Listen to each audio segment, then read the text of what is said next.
A gypsy woman pulled the body of a deceased rich man out of the morgue. And when he opened his eyes in her house, everyone froze. The rain had been falling since morning, as if it wanted to wash away all the dust of the camp from the earth.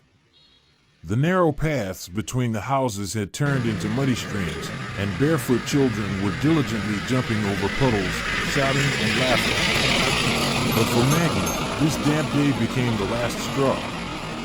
She felt like a prisoner in her own home. Her father, Alfred, kept the family under strict control and believed that a woman should help her relatives earn money by any means. The joy of childhood was burdened by begging and petty trickery, which were preached in the camp. So, she saved money and dreamed of running away far away. Maggie sat on a low wooden bench by the porch, going through notebooks for the 100th time. The few textbooks she had promised a key to another life. Right now, she had decided to have a serious conversation, though she feared her father's wrath. Her older brother Kevin walked through the yard with a leisurely gait. He placed his hand on his sister's shoulder and frowned. "Why aren't you helping Mother, but sitting here with papers?" he reproached her. "Our life isn't for studying. You'd better help pack things for the trip to the city. We'll entertain the people there." Maggie raised her eyes to her brother and shook her head. "Kevin, I'm tired. I can't deceive anymore. I need an education." "Education?" he sneered. "Sis, wake up. What diplomas? You know what Dad will say if he hears that?" Maggie sighed. Vanessa, her mother, appeared in the yard. Small in stature, but with surprisingly soft facial features, she crouched down next to her, trying to cover her older daughter with the hem of her colorful skirt. "My child, listen," she said quietly. "Father doesn't like it when you argue. It's better not to get into a dispute with him. In the camp, it's customary, women should help the family. Mom, why can't anyone oppose these traditions?" Maggie said bitterly. "Can't we live like human beings?" Vanessa wanted to say something, but just then, the imposing Alfred came out of the house. Broad-shouldered, with a thick beard and tattooed arms, he scanned everyone with a gloomy look. Again, these talks about school and papers. Alfred raised his voice. "Maggie, how many times have I told you, it's nonsense. People won't accept our kind.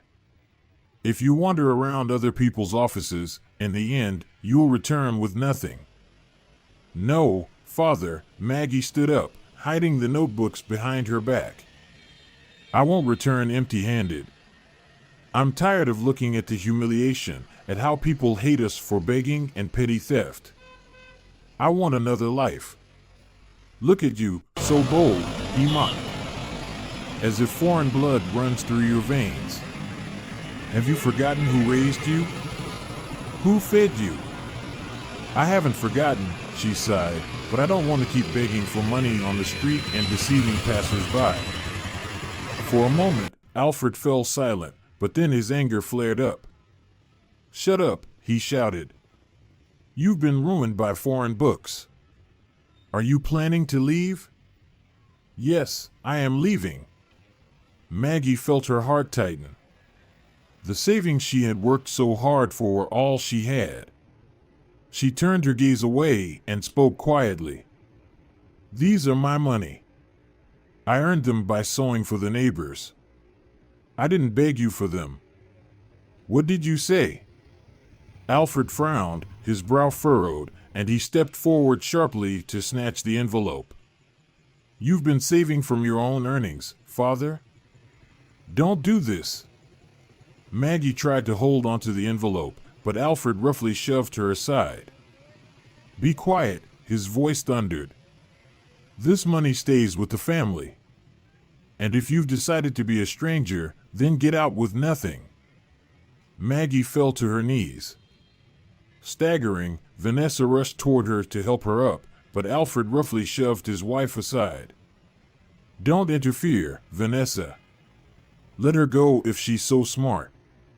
And don't you dare come back. His gaze was full of fury. At that moment, Kevin came out into the yard. He watched the scene with visible distress. He understood that Maggie was right in some ways, but the laws of the camp were deeply ingrained in him. Not daring to stand up for his sister, he simply sighed heavily. Sis, it's better if you leave. Maggie stood up, adjusting her skirt. Her face burned with tears and shame. The younger brothers and sisters peered out from behind the corner, holding their breath. She felt that it was all already decided. Either she would stay here, burying her dreams, or leave into the unknown with nothing. A pain twisted in her chest, but the decision came quickly. Maggie looked around the yard where she had spent her childhood and approached her mother. Quietly hugging her, she whispered, "Forgive me, Mom. Sweetheart, you'll be lost." Vanessa held her tightly. "Come back. Leave." Alfred snarled, throwing the empty envelope aside, taking all the money for himself. "Get out." Maggie's hands trembled with frustration, but she tried to calm herself. She picked up the envelope from the ground, shoved it into her pocket, and slowly walked across the yard toward the gate. She felt as if any moment her mother would call out to her, or her father would soften, but the silence was only broken by the rhythmic drum of rain on the roof and the quiet sobs of her younger sisters. "Sis," Kevin called, just as she was about to disappear behind the gate. The girl turned around, but her brother said nothing more, just lowered his gaze. His silence was heavier than any words. He didn't want to lose Maggie, but he couldn't bring himself to contradict their father. Swallowing the lump in her throat, Maggie walked into the gray veil of rain. She had no belongings left, only her notebooks and her college application documents. Her soul burned with humiliation and resentment. But at the same time, a spark of hope flickered within her. She was free. No one would decide for her anymore. If it came to it, she would wash floors or work anywhere, just to live according to her conscience. Thus ended her last day in the camp and began the journey to a new, unknown life. Soaked to the bone, Maggie wandered through the narrow streets of the big city. The noise of traffic and the bright shop signs flashed before her eyes, but her soul felt empty. She was thinking about where to wait out the night when she noticed the familiar college building. Once, she had eagerly submitted her application there, dreaming of becoming a nurse, and to make a real difference in people's lives.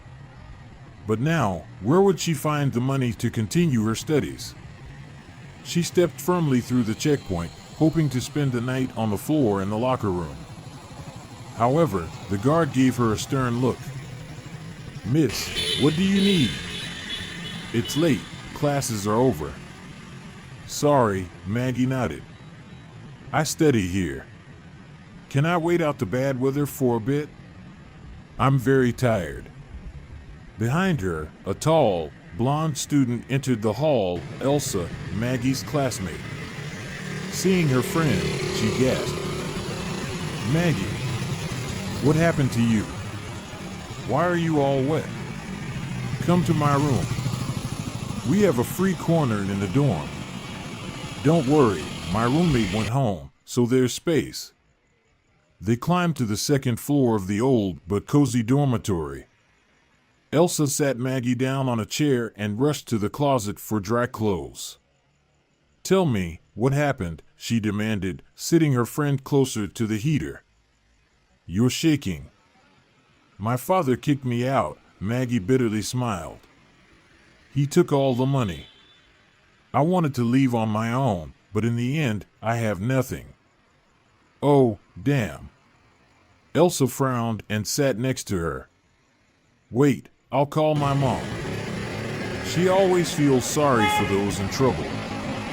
Maybe we can find you a part-time job or a spot in a hospital. She used to work as a nurse there, and now she works as an aide." Maggie sighed with relief. I can work anywhere. I don't want to go back to the camp. I don't want to beg again. Elsa dialed the number, spoke to her mom for a minute, and then smiled at her friend. My mom says they're looking for a cleaner. But there's one thing, it's the morgue. If you're not afraid of the dead, you can go. Maggie felt a chill inside, but still nodded resolutely. Let it be the morgue. I'm not afraid of death. What's scarier is living a lie. Elsa hugged her around the shoulders. It will be okay. By the way, here in the dorm, a couple of rooms have opened up. Let's try to arrange for you to stay officially. Don't quit your studies, okay? Not for anything, Maggie answered firmly. I want to prove to myself and to everyone that you can live by the rules without deceiving people. Her words sounded almost reassuring, although both girls knew that difficult times lay ahead. While Elsa spoke with the dormitory manager, Maggie allowed herself a brief moment to catch her breath. Then they both headed to the store across from the college, a small 24-hour supermarket. Maggie asked the manager for temporary work, even just for evening cleaning. But when the manager found out that the girl was from the Roma community, she looked at her suspiciously. I don't know. The manager mumbled. I'd rather avoid trouble. Maggie was about to explain herself when Elsa intervened. Listen, we study together at the medical college. She's just looking for a side job. Give her a chance. The manager reluctantly agreed. All right, but only if you clean the floors after closing, so the customers don't see. No complaints afterward. Maggie felt uneasy. It was as though she had been placed in the position of the lowest kind of being. But she held herself together. For several days, she endured the sidelong glances of the staff and customers, but didn't complain, happy that she was earning even a little. However, soon the rumors spread, and familiar faces from the camp started coming into the store. Their sneers were no louder than whispers, but they pierced her heart. Look at that, our proud Maggie is cleaning floors. This is what running away leads to.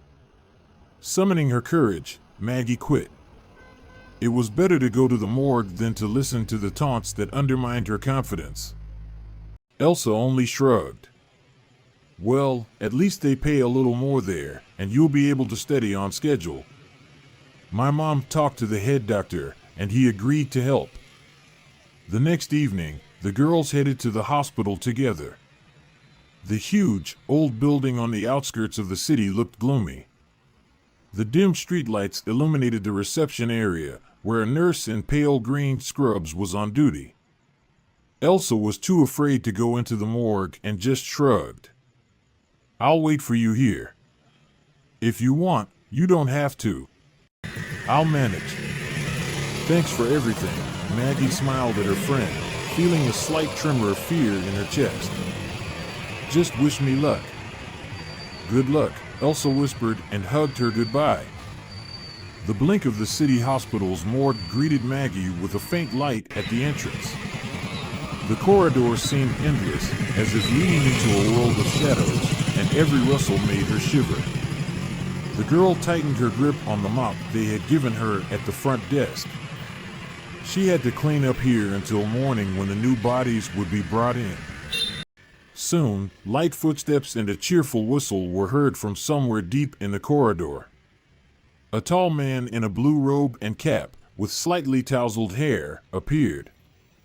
Seeing Maggie, he smiled broadly. You must be the new one? I'm Simon. I work here as a pathologist. Don't worry, nothing bad will happen. We're a friendly bunch here. Well, except for Chuck, maybe. Maggie gave a faint smile. Nice to meet you. I'm Maggie. I was hired as a janitor, but I'm still studying at the medical college. I hope this experience will be useful. Oh, that's wonderful, Simon sighed dramatically. But just so you know, It sometimes smells here. And the jokes about lifeless surprises aren't always just jokes. But if you need anything, knock on my office." From the shadowy part of the room, another figure briefly appeared. It was a short guy with a pale face. He didn't greet her, but merely gave Maggie the cold look, lingering on her bright scarf. "That's Chuck," Simon explained in a half-whisper. "Don't mind him, he's a gloomy guy. But he works well. Though he has his quirks." Chuck smirked crookedly, took a folder from the table, and muttered, "A girl isn't needed here. There are plenty of openings outside. What's she doing here?" Maggie pressed her lips together and tried to respond calmly, "I just want to work. I need the money to pay for my studies." "And what? Are you going to run off after the first dead body?" Chuck raised an eyebrow sarcastically. "I won't run," Maggie replied firmly. "Chuck, let's lay off the quirks," Simon mockingly tapped his colleague on the shoulder. "Where is she going to go? She already agreed to this ride." Maggie tried to maintain her confidence as she headed to clean the floor in the autopsy room. The smell of formaldehyde and something caustic stung her nose, but she reminded herself that this was temporary and her goal was serious, to gain experience, not drop out of college, and prove that she was capable of more than just begging. For several hours, Maggie focused on wiping the tiles, carrying basins with remnants from the autopsies, carefully following safety protocols. Simon appeared in the doorway from time to time. "Maggie, everything all right?" "Yes," she nodded, trying to look confident. "Thanks for checking on me. I remember the first time I got scared," he said with a friendly grin. "I saw a body and thought it was going to get up and chase me. I tried to psych myself up." "They can't hurt me anymore," Maggie answered quietly. "The living are much scarier." Closer to midnight, Chuck dropped by. Seeing that Maggie wasn't crying or asking him to switch her out, he raised an eyebrow in surprise. "So, is it bearable?" Maggie, dipping the rag into the bucket, replied confidently. "I told you, I wasn't scared." "We'll see," he muttered and left. As her shift neared its end, Maggie had grown somewhat accustomed to the sight of the bodies. Of course, it was unpleasant to feel the cold emanating from the metal tables and realize that behind each body was someone's tragedy. But contrary to her expectations, she was managing. Leaving, Maggie felt a slight chill, but there was no fear in her heart anymore. She carried the mop and bucket with quiet relief. The first night was behind her. Now, it was just a matter of holding on to the job, continuing her studies, and proving to herself that her struggle wasn't in vain. She recalled Chuck's words. "A girl isn't needed here." But Maggie wasn't about to give in to prejudice or fear. Death was a part of life, and sometimes, to move on to the next level, you had to face fear head-on. On the other side of the world, at an elite ski resort, life seemed completely different. The creak of the cable car was drowned out by the wind whistling through the snowy peaks. People joyfully rode down the slopes, while others enjoyed hot chocolate in the panoramic cafe. Mark, a 28-year-old entrepreneur with a sharp gaze and a confident voice, had come here with friends to disconnect from work for a few days. But, as usual, he had to take dozens of calls. "Yes, Dave, I understand," he said into the phone as he rode the lift. "But if the supplier is delayed, we'll have to find another one. I can't afford any deadline misses." His voice was firm. Owning a chain of restaurants and other projects had made Mark a millionaire, but loneliness was becoming more and more noticeable. He slipped the phone into his pocket, trying to enjoy the view, but then heard a sharp squeak. Somewhere above, in a nearby cabin, a girl was stuck, dark-haired, fragile-looking. She peeked out from the stopped cabin and helplessly waved her hand. The cable car had stopped due to a technical malfunction, and some people decided to jump onto the safe platform just below. The girl, clearly afraid of heights, was clutching the handrail desperately and shouting something. Rescue workers hadn't arrived yet, and the panic was growing. Mark assessed the distance. If I get to her quickly using the cable, I can help, he thought. The decision came instantly. He took out his safety carabiner, attached it to the cable, and began carefully making his way toward the stuck cabin. "Hey, be careful," shouted some of the vacationers below, noticing his risky maneuver. But Mark didn't stop. Soon, he reached the cabin and knocked on the glass. "Don't worry, I'll help you." "What's your name?" "Lola," she whispered with a trembling voice. "I'm scared." "Quiet, Lola, everything will be fine. Look, I've attached a safety line to you, and we'll go down together." But it's scary, her eyes were full of fear. "Are you sure we won't fall?" "I'm sure," he said firmly. "Hold my hand and don't look down." Mark helped her climb through the narrow opening, securing each of her movements. The descent was extreme, but they made it.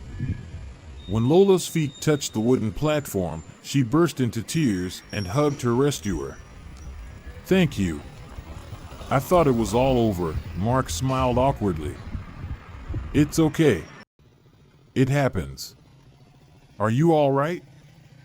"Yes, just my heart's pounding." Lola looked around, realizing how many people were around, and let go of Mark. "Sorry, I'm just in shock." "I understand. Maybe some hot tea," he suggested, seeing how she was shaking. Later, they sat in one of the resort's cafes. Lola explained that she had come with her friends, but they had gone to another city for a couple of days, leaving her alone. "Actually, I don't come to the mountains that often," she admitted, adjusting her long light strands of hair that had fallen out from under her hat.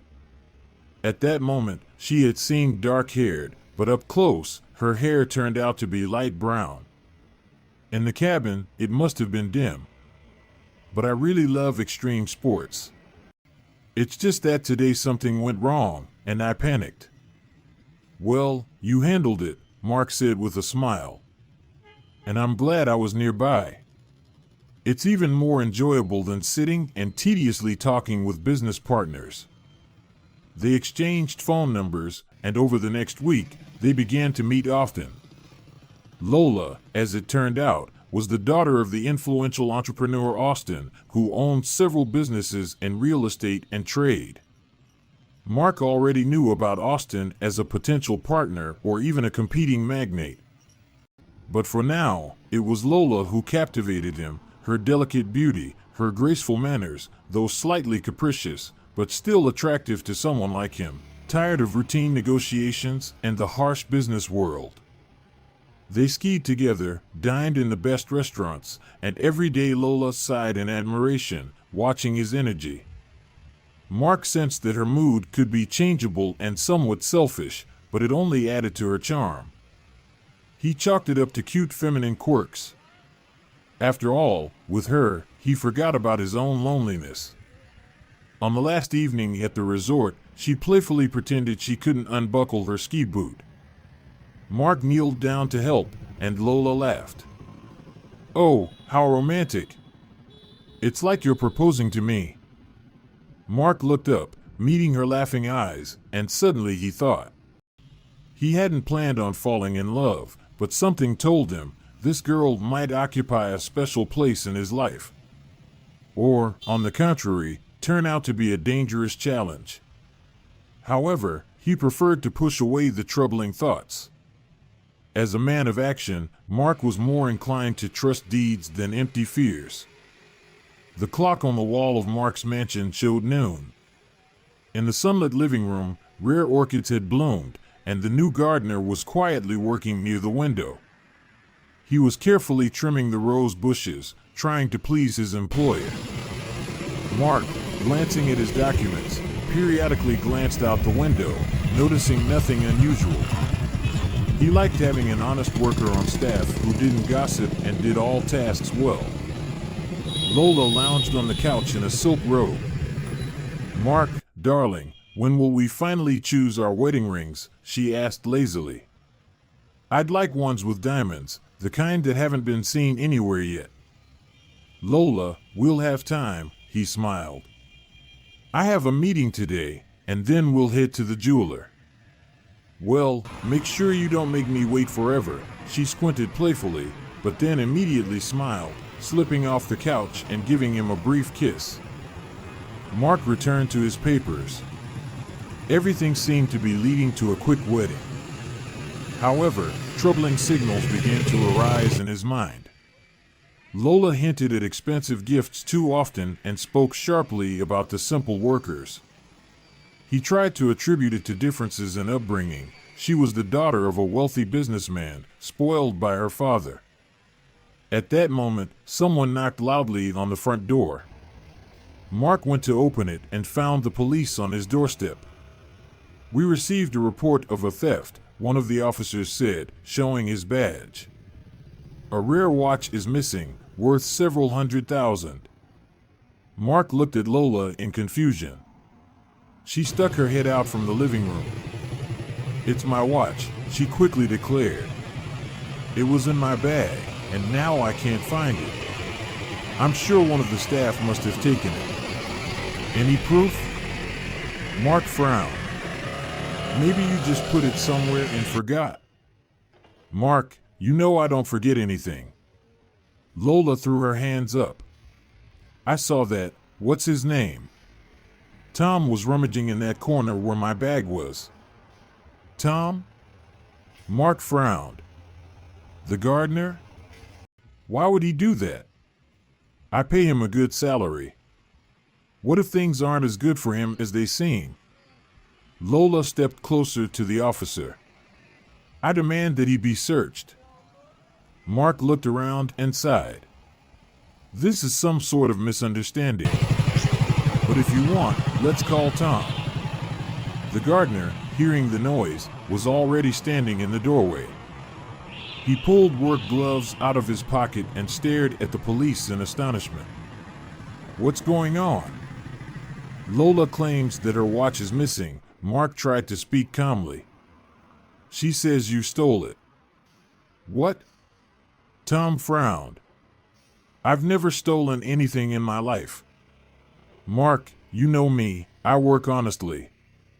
Don't you believe me?" "He's lying." Lola snapped. "How else can you explain that my watch disappeared exactly when he was hanging around?" Tom sighed heavily. "I was indeed in the living room.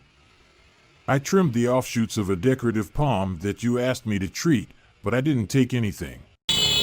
"We'll conduct a search," the officer said, and took a small package out of Tom's pocket. Inside were the very expensive watches. Mark froze in confusion. "How did they end up there?" "I don't know," Tom paled. "Someone must have planted them." "Planted them? How convenient," Lola replied sarcastically. "It's clear now, Mark. Can't you see he's lying to us?" Mark looked at Tom in confusion. "It's hard for me to believe you stole them, but the facts are against you."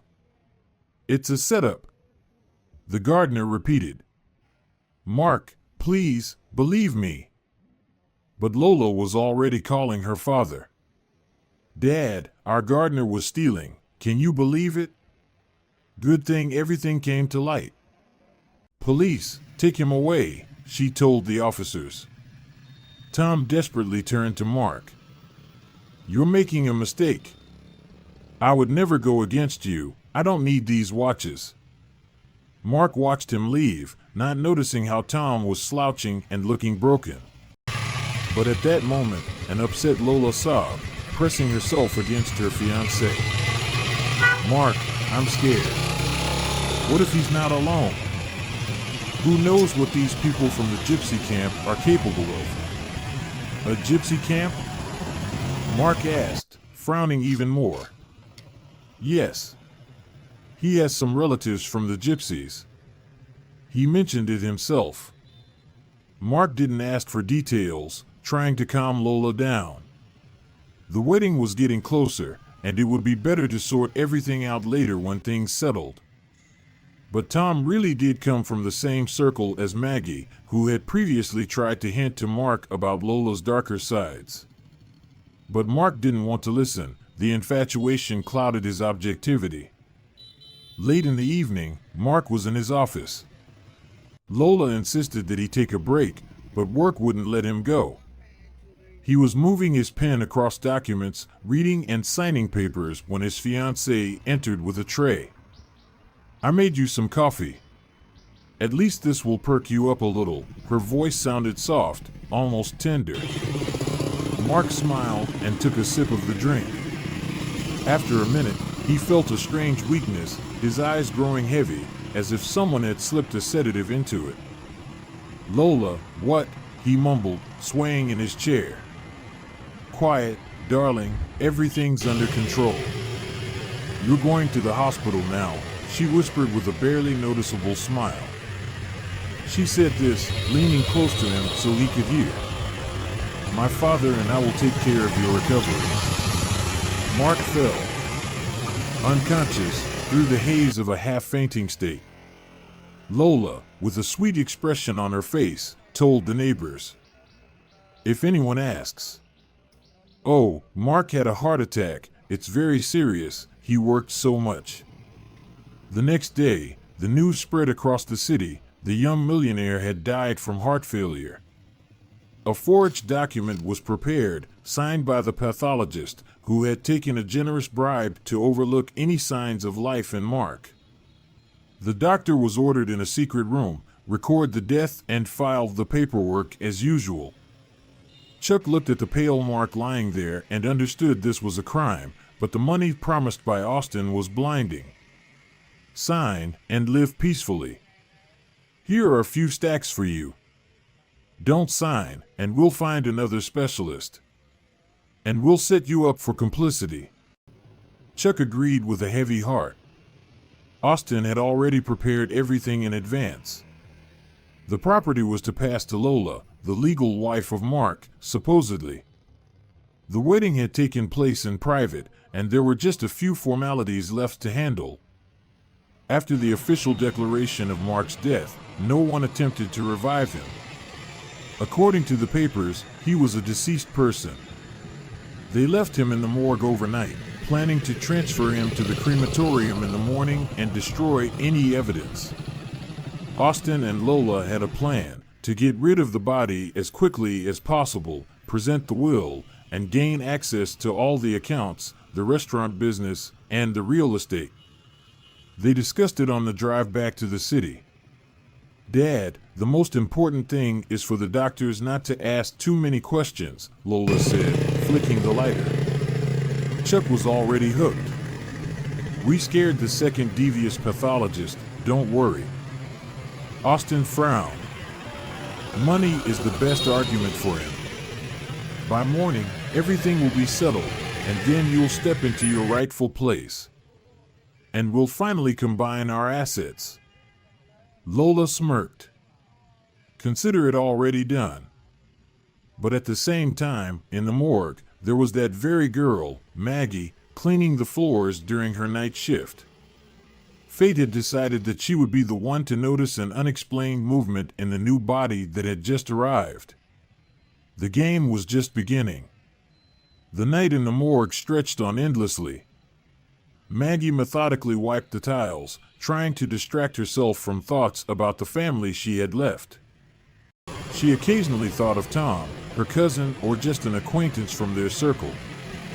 Regardless of their exact relationship, he had once been to the camp, which had landed him in prison for theft. They said a wealthy owner was involved, but Maggie didn't know the details.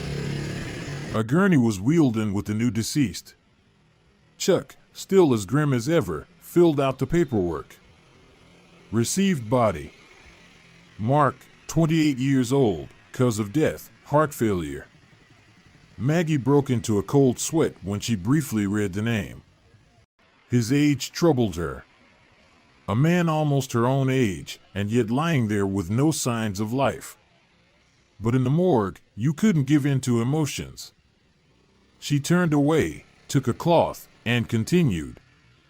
A few minutes later, she needed fresh sheets for the operating room and entered a small supply room adjoining the main room. Suddenly, she heard a faint groan. It seemed strange to her, but she thought she heard the sound repeat. The girl froze in the doorway. It was coming from the direction of the gurney. "Hey, who's there?" she whispered, feeling her heart pounding in her ears. There was no answer, just another quiet groan. Approaching the body under the sheet, she saw a pale face. Suddenly, she thought she saw the person's chest rise faintly, his forehead was slightly damp, and there was a barely noticeable flush on his lips. "Yes, he's breathing," Maggie gasped. But why was he sent to the morgue? Realizing that time was critical, she tried to feel for a pulse in his neck. Indeed, there was a faint beat. Apparently, the sedative hadn't killed Mark, and the doctors had pretended he was dead. If I call Chuck now, he'll turn me in. The thought flashed through her mind. He's probably in on it. I need to get him out of here secretly. Maggie rushed through the corridor. In such situations, you're supposed to cry for help, but who to call? The day shift doctors had already left, and only the on-duty nurse Kimmy remained, a friend of Maggie's, who might stay silent. Maggie quickly approached Kimmy and whispered, "There's a guy alive, but he's listed as a corpse. Do you know what's going on?" Kimmy shrugged. "I saw them bring him in. They said it was a heart attack. The conclusion was signed. Nothing more. Someone offered me money to turn a blind eye, but I didn't take it. Maggie, do what you think is right. I won't tell anyone." "Thanks," Maggie whispered and hurried to the gurney. She knew that in the morning, they might take him to the crematorium, and then it would definitely be too late. Hiding him in another part of the hospital would be pointless. She needed to get him out. With Kimmy's help, Maggie opened the service exit for the transport vehicles and wheeled the gurney out. "Let them not like strangers," she murmured, looking at the motionless Mark. "At least I can hide you from those who try to harm you." The night was dark, and the streetlights barely lit the road. Maggie struggled to push the gurney over the bumpy road, but passers-by, seeing the gurney from the hospital, assumed it was just another corpse and paid no attention. Her chest tightened. What would her father say? Her brothers? They hated anyone who had been involved in Tom's arrest. But there was no turning back now. With quiet moans and prayers for help, she limped to the gate. She pressed her ear to the door, hearing snoring and soft conversations. Everyone was asleep. Good, or almost everyone, Maggie thought. She was sure that if anyone saw her, they would kick her out along with the gurney. But refusing help to a living person. "Hang on." She spoke to Mark. "Even though you're unconscious and probably don't understand where we are, there's no other way." Steeling herself, Maggie opened the gate and pulled the gurney into the yard. The dog growled, but stopped barking when it saw its owner. It seemed that on this night, only the dog accepted Maggie without question. The yard was filled with silence, only the crimson light of the porch lamp illuminating the clotheslines. Maggie took a few more steps, dragging Mark behind her, when she suddenly heard a dull thud. Her father, Alfred, ran out of the house, grabbing a thick stick. "Who's there?" his deep voice boomed. "Dad, it's me, Maggie," the girl called back, softening her tone. "What are you doing?" Behind her, her brothers and sisters appeared, as well as Maggie's mother, Vanessa. They all seemed to freeze when they saw the corpse-like figure. "God, what are you dragging?" Vanessa gasped. "That's not a dead body, he's alive." Maggie blurted out, struggling to catch her breath. They tried to kill him. I saved him from the morgue. Please don't kick me out. I need him to wake up. Alfred stepped closer, lifted the corner of the sheet, and saw Mark's face. There was a brief moment of recognition, as pictures of this wealthy man had been appearing in the media. Moreover, his people, according to Tabor's version, were responsible for framing Tom. Yeah, that's the billionaire, Alfred frowned. Or millionaire, doesn't matter. What the hell is he doing here? He sent our guy to prison. Maggie gasped for air. Listen, I think he became a victim himself. They declared him dead, but he didn't die. I'm sure that if he wakes up, he can help clear Tom's name. We have to take the risk. You've completely lost it. Kevin, her older brother, intervened. You were kicked out for disregarding our lives.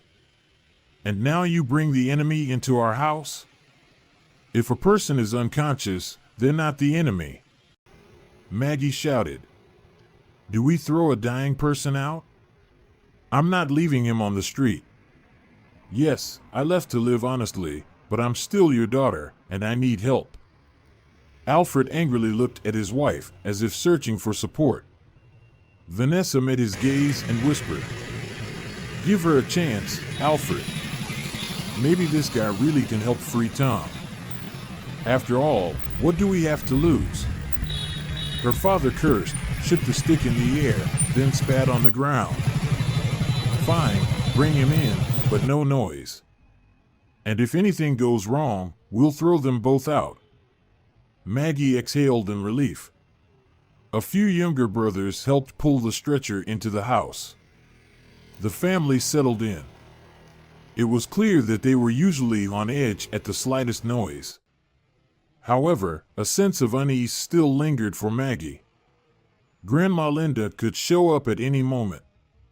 Sure enough, a few moments later, the old woman knocked on the window. Alfred, what's all this noise? I saw from afar that you were shouting. Everything's fine, Maggie's father grumbled, sticking his head out through the opening. No guests, go back to sleep. You're not lying? Grandma Linda asked suspiciously. I ran out of sugar, thought I'd come over. Come by tomorrow. Alfred cut her off and closed the window. Inside the room, Maggie finally washed Mark with cool water. She could make out faint signs of life. His heart was beating irregularly, but it was beating. Then, a soft groan. The girl leaned over him. Can you do it? Try to open your eyes. He didn't answer. Her mother arrived with healing herbs, bringing some kind of infusion. Let him drink it if he wakes up, Vanessa whispered. And for now, we have no choice but to wait, Maggie quietly nodded. It seemed to her that there was a flicker of sympathy in her father's eyes, as Alfred understood his daughter had come back. Who knows, maybe they would have a common enemy now, the ones who tried to kill an innocent man, and the same people who framed Tom. One way or another, the door to the world of Maggie's past troubles had opened again. Before Mark started to regain consciousness, he lay on an old sofa, buried under a pile of homemade blankets. When his eyes fluttered open, the first thing he saw were the vintage rugs on the walls and the bright patchwork fabrics, typical of a gypsy household. Mark struggled to remember what had happened. Everything in his head was a blur. The last thing he remembered was the bitter taste of coffee and Lola's smile. There was a girl sitting next to him, someone he didn't know, but her black hair and warm gaze comforted him. Who are you? He rasped. I'm Maggie, she replied quietly. You were unconscious in the morgue. I saved you. In the morgue? Mark wobbled, trying to sit up. What happened? It seems your fiancé wanted to get rid of you, Maggie's voice trembled. They declared you dead, the cops signed the certificate. You were alive, I took the risk and brought you here. Mark, stunned, ran his hand over his face. Lola. I can't believe this. Maggie wanted to say something more, but the door suddenly burst open and Alfred entered. Awake, rich man. Well, do you remember how the cops took your gardener? He's not like family to me, Mark frowned, struggling to piece everything together. Tom, they accused him of stealing Lola's watch. She said he's an idiot because now he realized how absurd the situation was. Wait, so she set everything up? Figure it out yourself, Alfred grumbled and left, slamming the door. Maggie gently touched Mark's hand. Sorry about my father, he's on mushrooms. But understand, Tom is like a brother to us. He's behind bars, and you're considered dead. If you prove you're alive, they'll free him, because it'll be clear that the theft was just part of the conspiracy against you. Mark closed his eyes. So, they drugged me to fake my death. Maybe Austin, Lola's father, bribed the coroner? Yeah, that makes sense.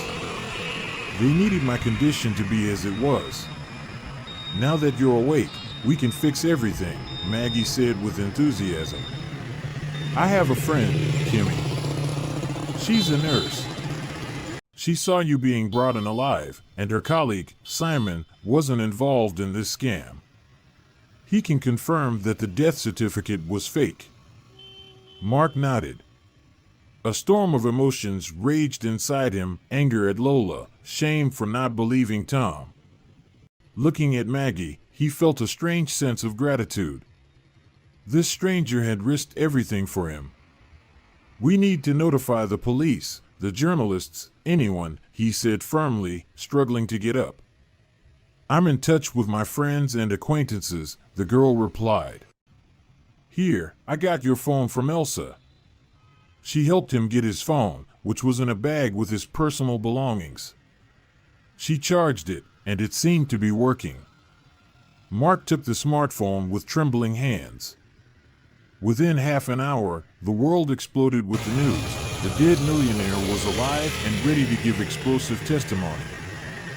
Journalists and police arrived at the hospital under the pressure of the facts. It turned out that Chuck had signed fake documents. He was called in for questioning, and fearing criminal charges, he started telling everything about Austin and Lola, who had paid him for this service. Meanwhile, Tom, still in custody, sighed in relief when he learned that Mark had filed a police report about the staged theft and murder. Lola and Austin were arrested. During their arrest, Lola screamed, "It's all a lie. Mark, you've gone crazy." But no one believed her tears anymore. Mark gave all the necessary statements and found a way to free Tom. The charges against him collapsed.